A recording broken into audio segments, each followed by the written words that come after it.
জীবন্ত আগ্নেয়গিরির জ্বলন্ত জ্বালামুখ, আর সেখানেই ঢেলে দেওয়া হচ্ছে বছরের সেরা ফসল, ফলমূল, এমনকি গবাদি পশুও। ইন্দোনেশিয়ার পূর্ব জাভায় মাউন্ট ব্রোমো আগ্নেয়গিরিতে অনুষ্ঠিত হয়ে গেল ঐতিহ্যবাহী জাদন্য কাসাদা উৎসব।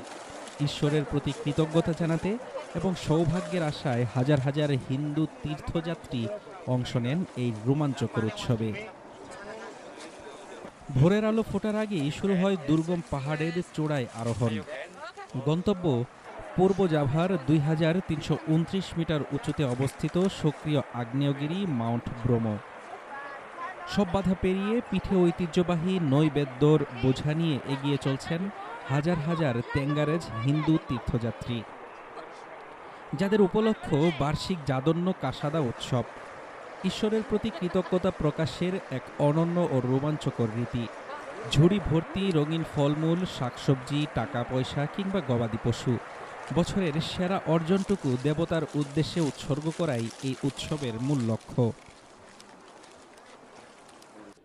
উৎসব কমিটির সভাপতি জানান, পরবর্তীতে আমাদের উৎপাদিত ফসল উৎসর্গ করার জন্য আমরা মাউন্ট ব্রোমোর জ্বালামুখে আরোহণ করব। সকাল থেকে দুপুর এবং সন্ধ্যায় কাসাদা বৃষ্টির মাধ্যমে আমাদের এই কার্যক্রমের সমাপ্তি ঘটবে। পাহাড়ের দেবতার উদ্দেশ্যে প্রার্থনা শেষেই শুরু হয় মূল রোমাঞ্চ।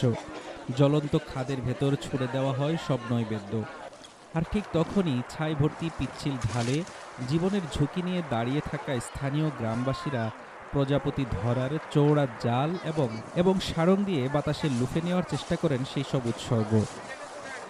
স্থানীয়দের বিশ্বাস, মাঝ আকাশে এগুলো ধরতে পারা বয়ে আনে ঐশ্বরিক সৌভাগ্য। প্রজন্মের পর প্রজন্ম ধরে চলে আসা এই প্রাচীন ঐতিহ্য কেবল ধর্মীয় আচারেই সীমাবদ্ধ নেই, এটি এখন ইন্দোনেশিয়ার অন্যতম শীর্ষ সাংস্কৃতিক আকর্ষণ।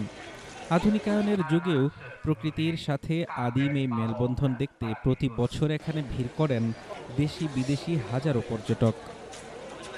হাফিজুর রহমান তুষার, ঢাকা টুডে।